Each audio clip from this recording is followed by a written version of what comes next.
Hello guys, welcome back ulit sa ating panibagong video. And for today's video ay may isishare po ako sa inyong isang legit paying app na kung saan ay maaari po tayong kumita ng 0.0005 BTC or katumbas ng 1,345 pesos ng libre sa cloud mining app na ito, at magsasagawa din po tayo ng second live withdrawal proof upang patunayan kung legit paying ba ang app na ito, at isishare ko rin po sa inyo ang farm and tricks upang makapag-withdraw na po kayo dito kaagad kahit hindi nyo pa po naaabot ang minimum withdrawal nito na 0.0005 BTC.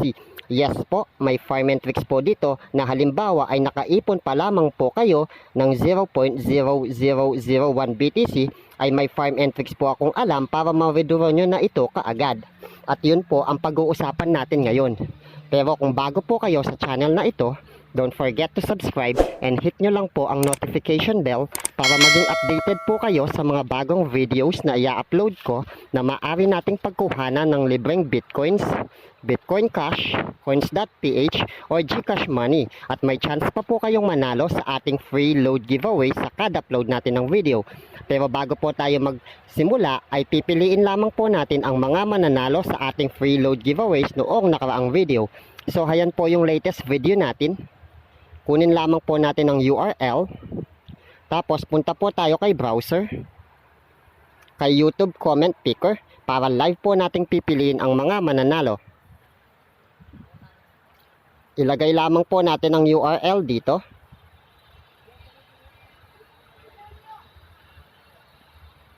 Ilagay po natin ang mystery keyword, hashtag Matthew TV PH, get YouTube comments. Base po dito, mayroon pong 15 na qualified comments. So piliin na po natin ang ating first lucky winner.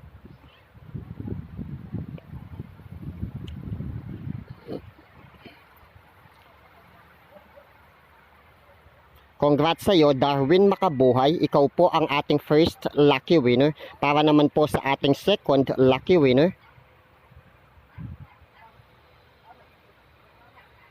congrats sa iyo, Sophie Carmela. Ikaw po ang ating second lucky winner. Para naman po sa ating third lucky winner, congrats sa iyo, Maganda U. Ikaw po ang ating third lucky winner. Para naman po sa ating fourth lucky winner, congrats sa iyo, Jason Liamasares. Ikaw po ang ating fourth lucky winner. Congrats po sa inyo. At para naman po sa susunod nating keyword, ang tanging i-comment nyo lamang po ay hashtag MatthewTV para makasali. At pipiliin po ulit natin ang mga mananalo sa ating free load giveaways sa susunod na video. At ang app na gagawan natin ngayon ng update, mga lods, ay walang iba kundi si mineex, na kung saan ay maaari nga po tayong kumita ng libreng 0.0005 BTC ng libre kahit hindi tayo nagdi-deposit at wala tayong gagawin, hindi tayo manunood ng mga ads at hindi rin tayo magwa-watch ng mga simpleng video at hindi rin tayo sasagot ng mga captcha. At may isishare po ako sa inyong dalawang way para makapag-withdraw po tayo dito ng mabilis kahit hindi pa po natin naaabot ang minimum withdrawable balance natin. So ganito lamang po siya guys. Punta po kayo dito sa SHA. Dito po ang mining natin.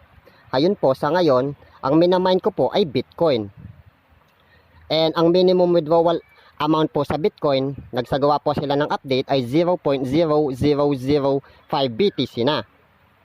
So ang unang way po na ituturo ko po sa inyong farm and tricks para makapag-withdraw po tayo dito kahit hindi pa po natin naaabot ang minimum balance ay sa pamamagitan lamang po ng balance. Kumbaga, i-convert lamang po natin ang Bitcoin na naipon natin into dollars. Halimbawa po, ayan, may naiipon na po ako sa perfect money ko na $4.62. At ang minimum withdrawable amount po dito, $5. Kumbaga po, imbis na mag-ipon po tayo ng 0.0005 BTC, kung sa dollars po, mas mababa po ang amount na ito. Hindi po natin kailangan mag-ipon ng 0.0005 BTC dahil halos nasa 0.0001 BTC lamang po ay abot na po natin ang $5.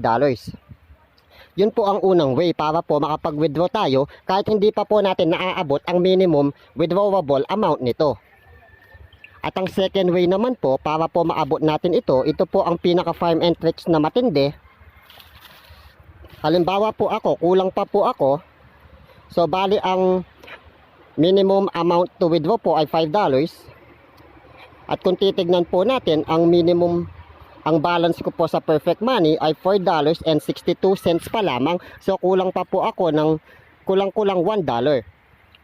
Ganito po pala mag-top up dito para mag-convert ng balance natin into dollars. Para ma-withdraw po natin ito sa perfect money. Balik po tayo dito sa siya. Dito po guys, para po sa mga wala pa pong mineex, ganito lamang po ito paandawin. Halimbawa po naka 0, kayo po ang pipili, pwede po kayo mag-mine ng bitcoincash, dash, tron. Ayan po, kayo po ang bahala. So dito po tayo sa bitcoin, since malaki po ang value ng bitcoin.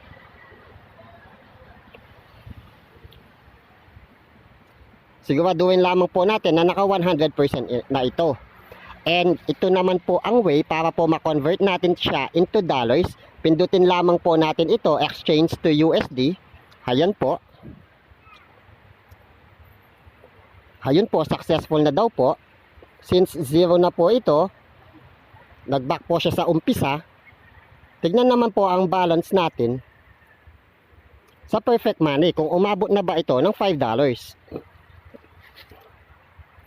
Ayun po, kung mapapansin nyo po, $4.66 pa lamang. So kulang pa po ako ng nasa kulang-kulang 40 cents. So ang gagawin po natin yan, ituturo ko po sa inyo ang pinaka-safe at effective way para po ma-withdraw na natin ito kahit hindi pa po ito umaabot ng $5. Ganito lamang po ang gagawin natin. Punta po tayo dito sa deposit. Tapos pindutin po natin itong bitcoincash. O kayo po, kung gusto nyo po mag-deposit gamit po ang bitcoin ninyo, o dash. Ito po guys, hindi po ito deposit na hindi natin mawi-withdraw. Kumbaga po, magde-deposit po tayo ng kulang pa pong amount para po ma-withdraw na natin ang amount natin. Ganito lamang po, pindutin po natin itong deposit. Ayun po, dito po natin isi-send ang balance na kailangan po natin para makumpleto na po natin ang $5. So, i-copy lamang po natin ito. Pwede po nating isend ang kulang po natin na 34 cents. Pwede po sa coins.ph since meron pong Bitcoin Cash doon. Pero ako po, ang gagamitin ko po itong faucet pay. Kayo po, nasa sa inyo po yan kung ano po ang gusto nyong pantakip sa balance. Kumbaga po, i-offset lamang po natin ito. So wala pong laman ang Bitcoin Cash ko, ang Dogecoin ko ang meron. So ang gagawin po natin, ituturo ko na rin po paano ba mag-coin swap dito sa Faucet Pay. So punta lamang po tayo dito sa coin swap.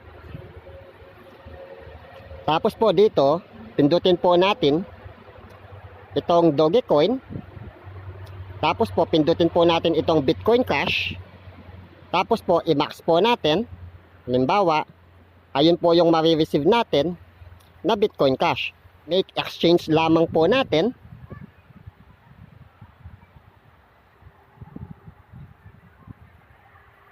Ayun po, na-convert na po ito. So kung titignan po natin ang dashboard natin ngayon,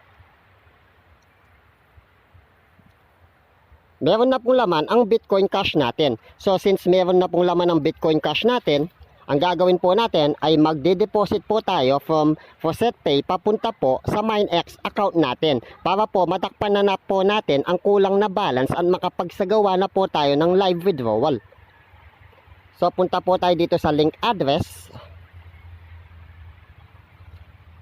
Ilagay lamang po natin dito ang address po ng Bitcoin Cash ng mineex natin. So pindutin lamang po natin itong Bitcoin Cash.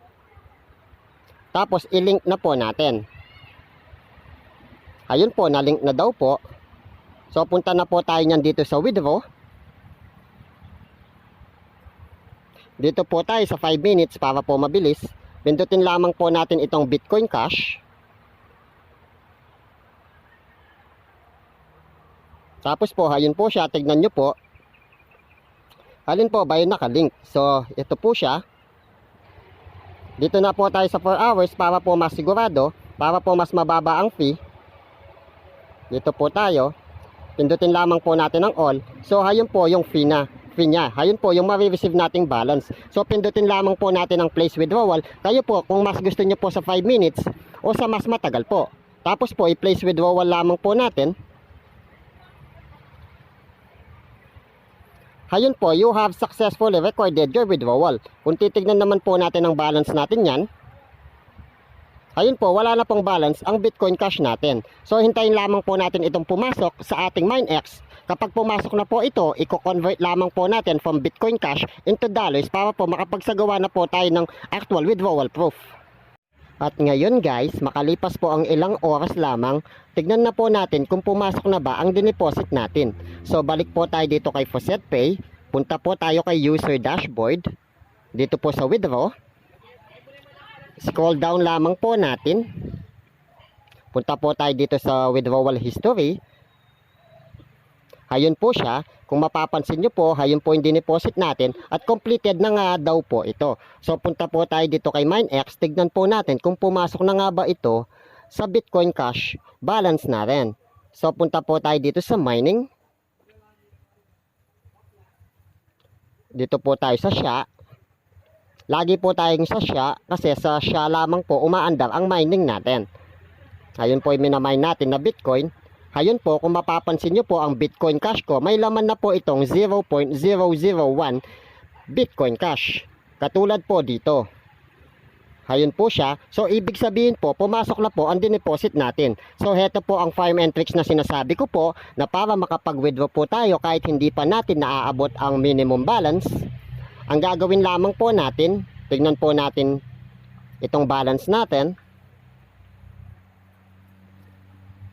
Ayun po, dito po tayo sa perfect money. So, ayun po, hindi pa po natin nare-reach ang minimum withdrawal amount na $5.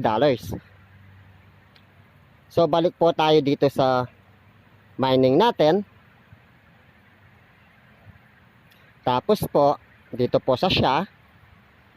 Tapos po, ito po, Bitcoin Cash natin na balance, i-exchange to USD lamang po natin. Ganyan lamang po, para po maidagdag ito sa USD balance ng perfect money natin para ma-reach na po natin ang $5 at makapagsagawa na po tayo ng live withdrawal. Ayan po, successful na daw po. Balik po tayo dito sa balance. Ayun po, kung mapapansin ninyo, $5.30 na po ang balance ng perfect money ko. And kung titignan nyo po dito, pipindutin po natin ang withdraw. $5 lamang po ang minimum withdrawal. So ang ibig sabihin po nito, pwede na po tayong magsagawa ng live withdrawal proof. Yun po ang farm and tricks. Ganun lamang po kadali. Kapag po naiinip na kayo, nakaipon na po kayo ng kalahati o mas higit pa po doon, ang gagawin nyo po, mag-deposit lamang po kayo at yun po, dadagdag sa balance ninyo, pwede na po kayo magsagawa ng live withdrawal. O, ayan po, dagdag po natin dito, $5.30. Yan po ang balance natin.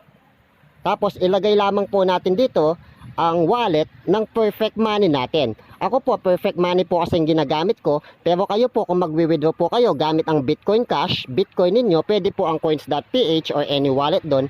Yun po ang ilagay ninyo. Dito po kasi sa perfect money, ang minimum withdrawal $5, napakadali lamang pong abutin. Kaya ito po ang ginagamit ko.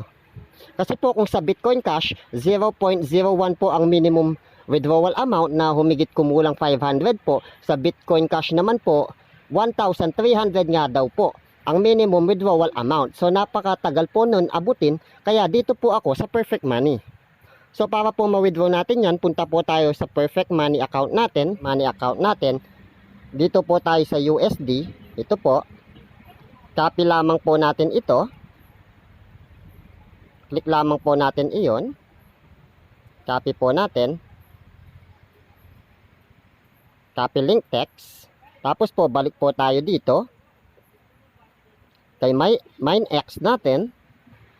Dito po siya natin ilagay. Yung pong account number ng perfect money natin. Ayan po, tama po siya. Pagkatapos po niyan, pindutin na po natin itong withdraw.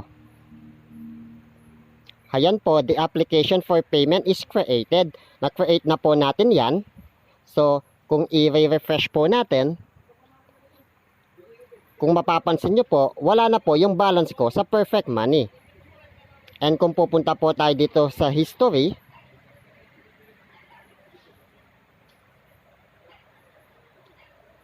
sa funds withdrawal po, ayun po, kapag request na po tayo, hintayin na lamang po natin siya ngayong pumasok sa perfect money ko. Para po maging completely successful na po ang withdrawal natin. 6.5 hours later. Nga guys, makalipas po ang ilang oras lamang, ay pumasok na po ang withdrawal natin. Ayun po, kung mapapansin niyo, nadagdag na po ang balance ko doon. At ayun po, nadagdag na rin po ito. Receive payment na po. So, effective at safe na safe po ang way ng farm and tricks natin. So, bago po tayo tuluyang matapos, shout out po muna tayo mga lods. Shout out po kay Arriva at kay Maribeth Mondesto. At sa mga gusto naman pong magpa-shout out, comment lang po kayo sa ibaba. At isa-shout out po natin yan sa susunod na video. So once again po, this is Matthew TV. Thanks for watching. Happy earnings. Mabuhay po kayong lahat.